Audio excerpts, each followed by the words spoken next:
volunteered their services in December 2009 and spent a month there teaching them drama and actually prepared them for the Christmas pageant. Miss Rosella is an MBA and has worked in Fortune 100 companies for the last 2 decades and is an international trainer.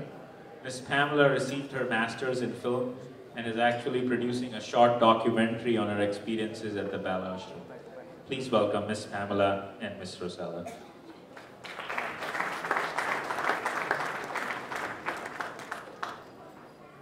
Hi everyone, it's a pleasure to be here to talk to you about a subject that we're both really committed to and passionate about. We realize the night is going very long, so we'll try to tell you a lot of information in a short period of time.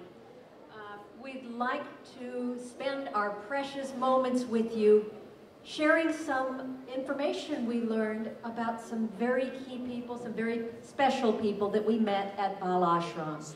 What better way to know that the funds you're donating are making a difference in people's lives? What better way than to see the people and to meet them, at least through this presentation tonight?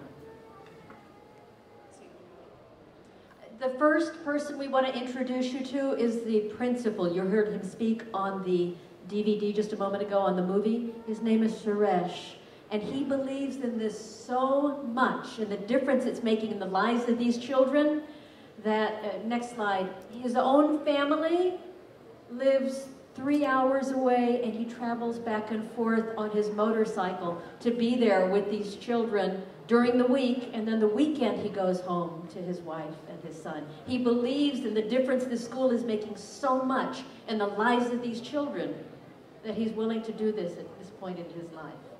When he was first asked to do this job, his experience consisted of educating adults in a university setting, and he was completely intimidated to take care of 3 to 4-year-olds all the way up to the age of 12.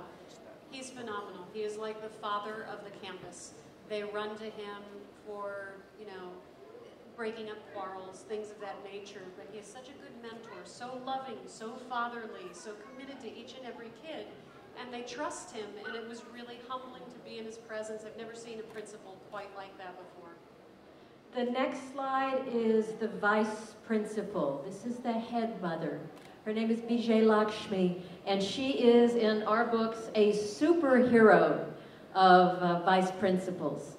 She retired from another school where she had been for many years and came out of retirement to be here for these babies. She said, they need me. She said, I hope I do this all my life. They come to her because she has an open door. In her room is her office. Her bedroom is her office. And she may sleep, 2-3 hours a night is all? Every single day. These children absolutely go to her as if she is their biological mother. They're not told to do so. She is dressing their wounds. She is, for every victory in the classroom, for every quarrel on the playground, for absolutely everything. This woman has given up her privacy and gives every moment of her time to these children. When you sit in her office just to have a meeting, there will be thousands of interruptions with children running in and running out and running in, and she's feeding them medicine and giving them vitamins, and the list goes on and on. Next slide. Most parents here will say, oh my God, my 1, 2, or 3 children overwhelm me. She has 280 children. And growing. Yeah, she's doing a great job. One of the things that touched me that she did, and there were so many of them, Pamela and I were there to help the children with their Christmas pageant and their music and their acting skills, and there was no budget for Christmas costumes. We did some things for them, but they needed more white fabric, and this mother donated her own white sari to be cut into pieces and sewn into costume for the girls.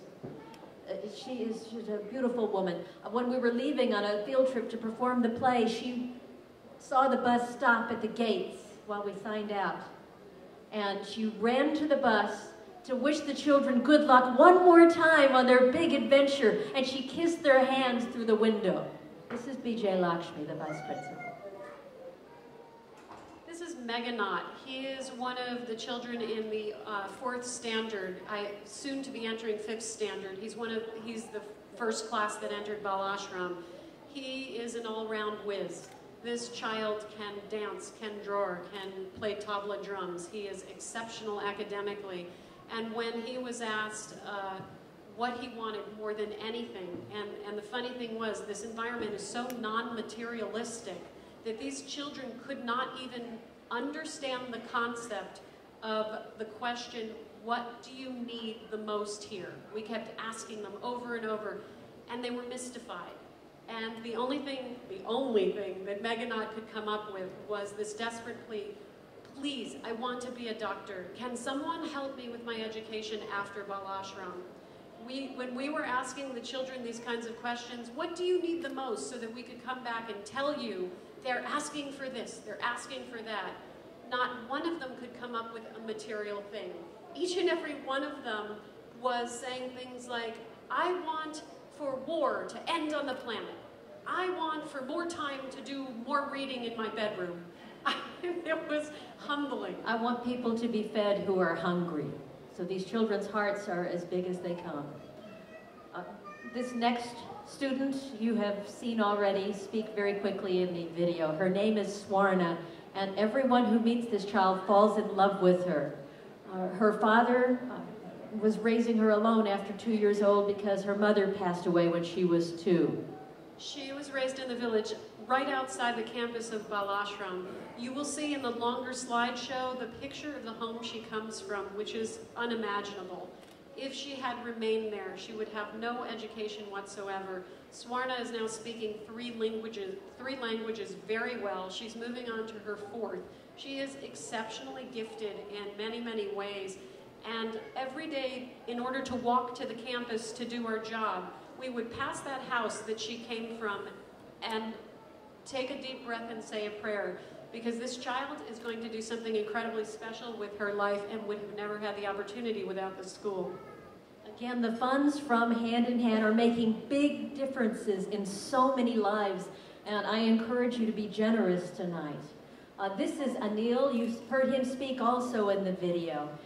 While we were there, Anil had a bad fall in the playground and broke his little arm. And he was in such pain and trying to be so brave.